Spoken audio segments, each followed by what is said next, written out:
Merry Christmas! Hey guys, welcome to LearnitLen part 1 of our WordPress websites. Have a good day.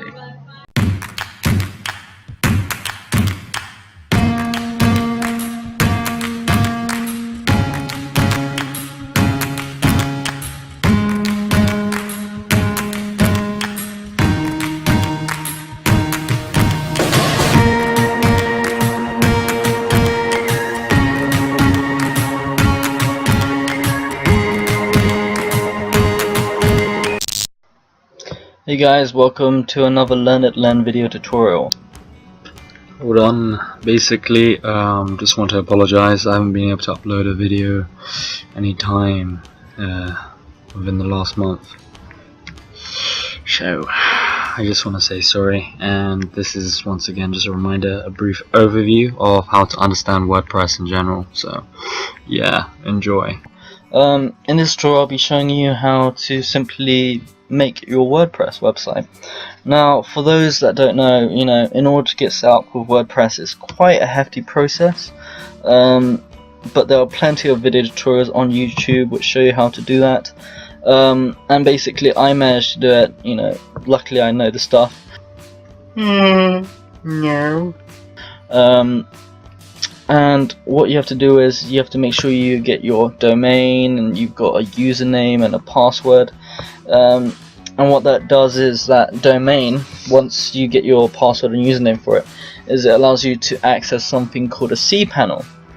And with that cPanel, it basically is your control panel. That's what it's short for, and it allows you to create a database, and in that database it's got all the coding, all the information for your website, which allows people to see online.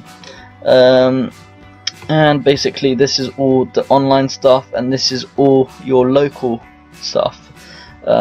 Basically USB kind of stuff that is connected to your computer, your own your own desktop items and so on. Whilst all of this is public, as it says here, and it means that everyone can see it online in terms of on a website. Not all of it will be seen, obviously, but yeah.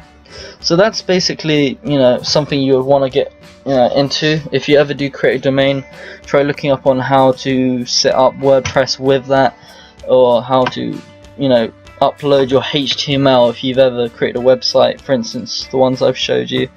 If you ever want to upload it online, just make sure to learn that. Anyways, enough babbling. Well, we have our website. This is for a friend of mine, and basically I'm gonna show you firstly how to get started. So let's get started. So first we're gonna go to appearance. We're gonna go to themes, and the reason why we want to go to themes is because they give us a default template, which is this one. And as you can see, it's not very appealing, not to me anyways, because I've made proper WordPress websites and they look amazing. Not to brag, but I like to have high standards. Anyways, moving on. So we're going to choose a WordPress theme. Now let's go for a theme that is visually stunning, but relatively simple as we're starting. A nice one that I would like to go for, I guess you could say, I should type in popular, because why wouldn't you want to go for a popular website theme, because it just makes sense. Anyways, whilst I think of one, enjoy a cup of tea. Basically we're going to do a trial and error instead. This way it'll be better for us, in case you ever make a mistake, and you just don't even, blah. Anyways, so basically when you click on themes and you go to add new, and you want to type up a theme, for instance I'm going to do detailed, and we do this, and we can click on install like so, or we can preview it. I've already previewed it and it looks like something like so. So what I'm going to do is I'm going to click install. So although this doesn't look attractive, sometimes the preview isn't actually helpful. And what we're going to do is we're going to do a live preview just to see how it would look. And when you do a live preview, you can see exactly how it would look on your website. If you wanted to add in a logo, for instance, then what you would do is you'll click here, select file, and then if you have a logo, for instance, that you've saved as an image, it will automatically, upload it. So let me just go for select files. And by the way, it says maximum upload file size 64 megabytes, and that's because I've gone into the C panel and I've changed a few things. Yeah. It's taking a while, sorry.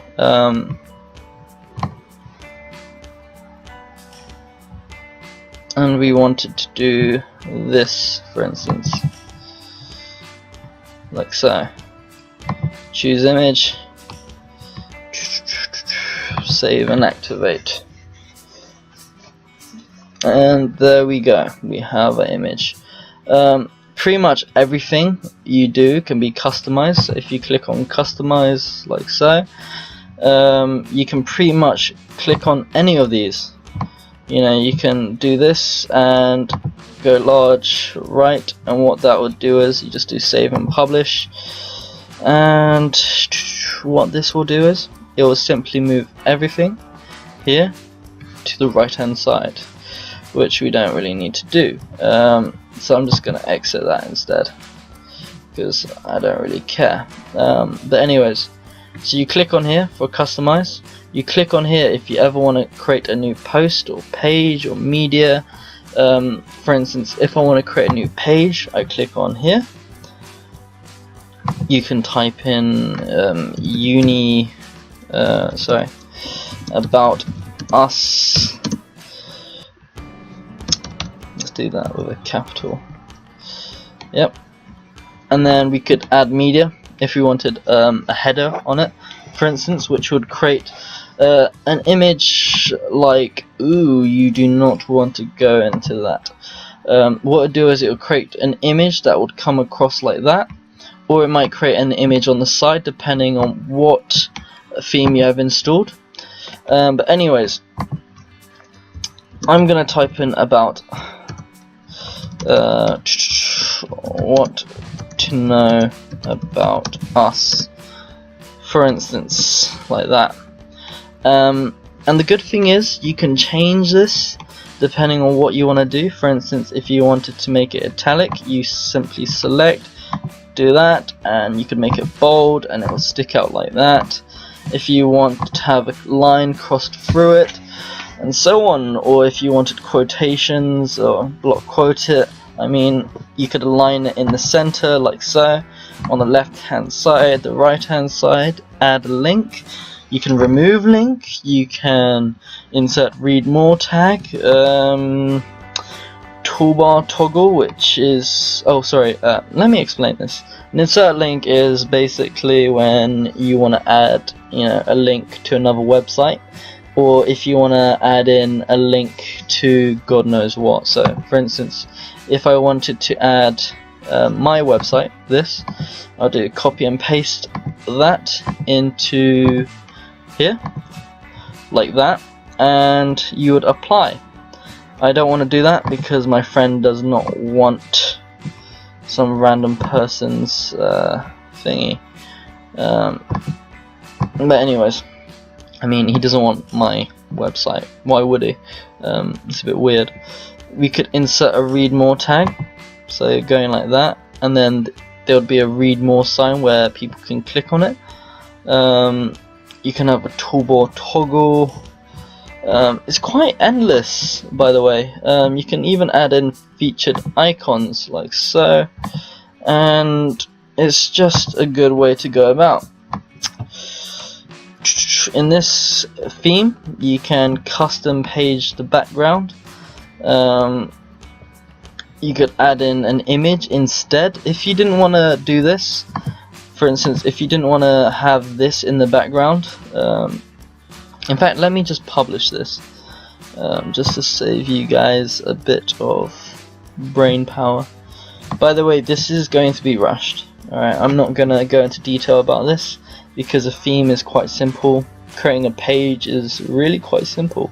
I will go into more detail about this, but overall I'm just going to give you a brief overview of the whole thing. So anyways, we'd go on publish, and what that would do is it means that it's actually live for preview. So as you can see, this is the permalink, so this is the link to your website page. As you can see, http luxuryservices.com and about us.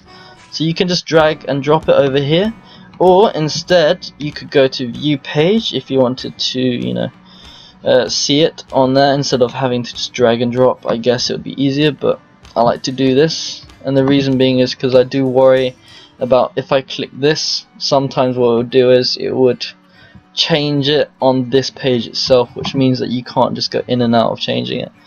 And this is how it would look. I mean, obviously if we had more content, for instance, if I did space like that and then space like so, and then once I've added these details, you scroll down, and if you see this update button, you just click on that, and instead of having to click on view page once again, you could just go here and press Ctrl and R, which should refresh it, and there we go, we've got the updates. Anyways, that is how you would create a page. There's obviously a lot more to it.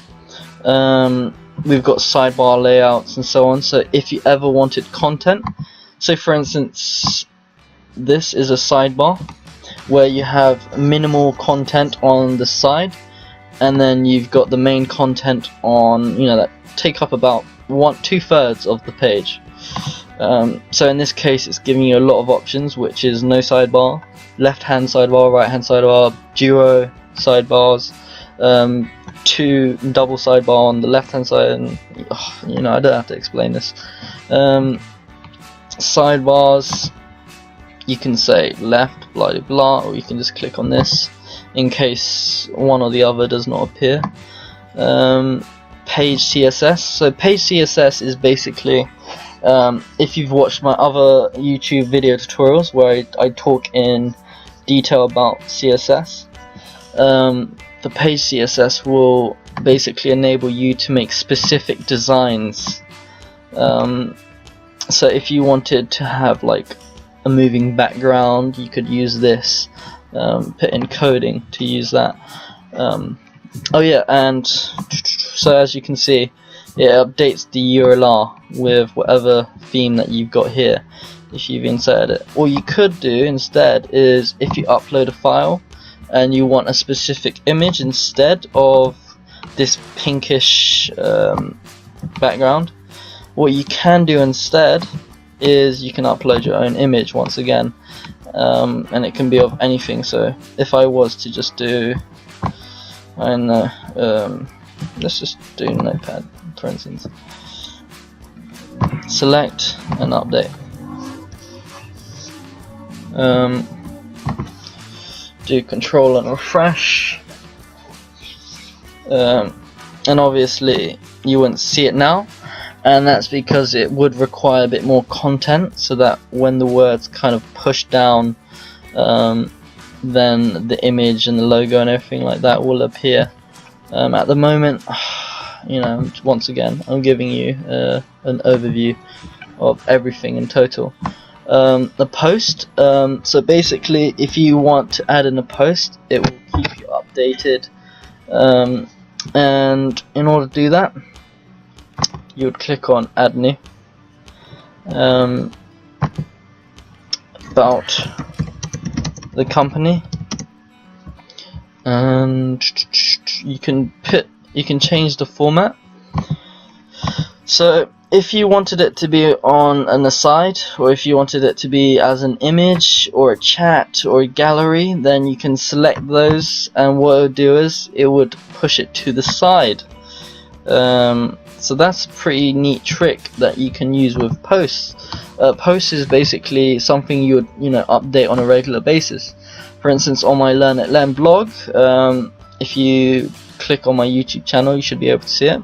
I always post it, post loads of stuff on it, and basically all these posts that I upload will appear on my main because that's how I formatted it, and I've even got sidebars of posts and stuff like that. And yeah, if you have my post page, it's pretty useful because you can have it programmed to send all your posts and latest updates to that page. If you don't want it on your home site, which a lot of people don't tend to do, unless it's a blog. But in that case, why are you paying for a WordPress website or web hosting when you could just do it for free on Blogger? Anyways, in terms of pages, so if you've got a page that you want to create or something like that, and you've made it, or you've made a post, then you could just select all posts and, sorry, let me just cancel this idea. Let's go to all pages instead, because we've already created a page and I don't have to go through creating a post, because it's pretty much the same thing, of if you wanted to create a page, you just go through the same layout, you just read every single thing down gently and it will give you a detailed overview. But if you want to look and edit any of your website pages, what you do is you go to pages, click on all pages, and it will show you an overview of everything that you've made. So it'll show you all published, so those are the ones that you've published, if that makes sense, which means that those are the ones that can be viewed. You could type in, so let's say if you had like 70 or 80 pages, which is a ridiculous amount to be honest. What you can do is you could click on type it in if you're looking for a specific one. So you could type in about, for instance, and that will kind of filter out any pages that have the word about in it, if that makes sense. So, but in this case it won't filter out because I've only created 2 pages, and this once again is an overview. Bulk action basically means when you select everything, so all your pages, you could change that to edit. So if you wanted to edit any pages, and then you click on apply, which basically means activate your action. Another action that you could do is move to trash. So if you were to, for instance, let's say you were to select all like that, and was to say move to trash, then and apply, it will basically remove. You can even do it by date, so these are filters once again. They even give you a secondary bulk action in case you scroll all the way down to the very last page and you can't be asked to scroll up. But yeah, that's basically how you would navigate through your posts, all your posts and pages, in case you wanted to remove or edit them. In terms of media, what you would do is you would simply click on media, depending on how long it would take, and what you can do is you can click on add new, select files, or what you can do is, if I was to select all my videos that I've done in the past like that, go here, you could paste it into that. How cool is that? But I'm not going to do that because there's no need. And once again, it shows you your maximum upload file size. You can use these filters in case there's any audios that you wanna, want to select specifically, or your dates. Once again, you can change the way it will be viewed, but most people tend to go for this one because it means they could just select the image like so. And basically, when you select an image, you can edit the image, you can crop it, and you can flip it. So if I was to highlight, so if I hold down on my cursor and I was to go like that, and I was to press crop, what that would do is it would kind of cut it out like so, and if I was to click save, it has permanently changed that one image. what people tend to do is that they upload the original image on here, and when they're going on a post or a page, and if they want to crop it, you can actually crop the image itself on the page, so that way you can still keep the original, in which you would have to go online and go on other YouTube video tutorials if I don't explain it, because firstly this is an overview. To reiterate, I know you've probably heard me say that many times. You can go to comments, so if any comments have been made either by other people that have commented on your website, if you've ever got a post that is uploaded with, you know, live feed, then so on. It also tell you comments that WordPress, you know, have made, and so on. Now, when it comes to appearance, you can choose widgets, like so. And what these widgets allow you to do is it enables you to edit certain things about your pages. So if you wanted a custom menu, calendar for instance, and what you would do is you would select, and you would just simply, you would select and then click on add widget, and so on. So that's pretty cool. In terms of menus, so if you select menu, and this is basically where all the most important things occur. You can select this, for instance, and you can create a title attribute. So you'll create a title, you know, for instance, if you were to hover over it, as you can see, my title would be LearnitLen, because I don't want it to say anything else, and it doesn't need to. But you can remove it, or you could just simply cancel whatever options you've done. But basically, this is what is important in order to add any recent posts or pages that you have made. You would select any of these. So if you had custom links, for instance, you wanted to add in as well, you would, for instance, got your pages, you select your page, and you can click on add to menu. And once it does that, you have your about us page that is added to your menu. And the thing is, when you add things to your menu, it will appear online. So for instance, if you create a page, it doesn't necessarily mean that, yes, okay, now that it's live, everyone can see that. A page is only online if you add it to your website itself, if that kind of makes sense. Because you've created a page, but you haven't told WordPress, okay, you know, I want to add that to my website so that everyone can select it. You need to tell it to. So once you've added it, as I've shown, you can select it.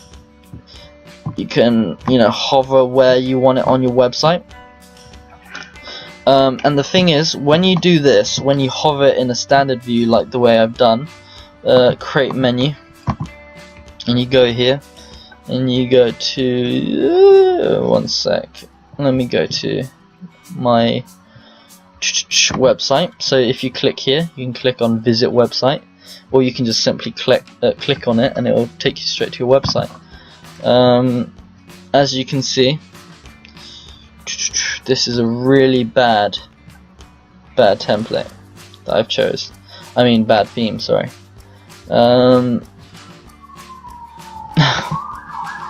Okay. Instead, what we're going to do is we're going to select on our dashboard. So if you select your dashboard, it will take you back to this page where you can edit things. We're going to go to themes, like so. We're going to go to add new, and we're simply going to what's a good website to have?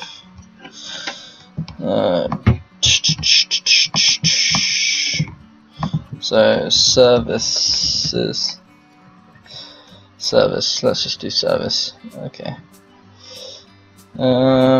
And I like things that are simple yet beautiful, so I would go for something ideally like, okay, just go for this one, then no one cares. Anyways, and once you want to change a theme, you can do a live preview or you can activate it, and I want to activate it anyways, like so. Good, so now that I've activated it, I can go like this, and instead of having to change, sorry actually no, I can drag.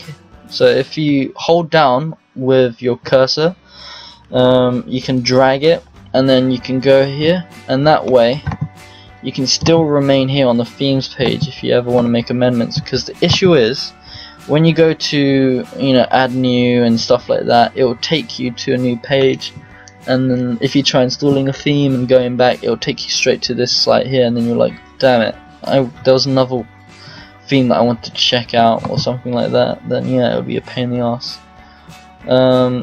But anyways, I should stop getting sidetracked.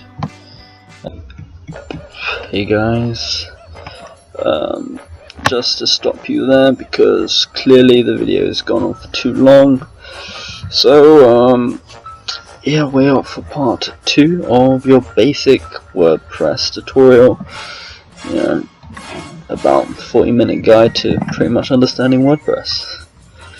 Cool.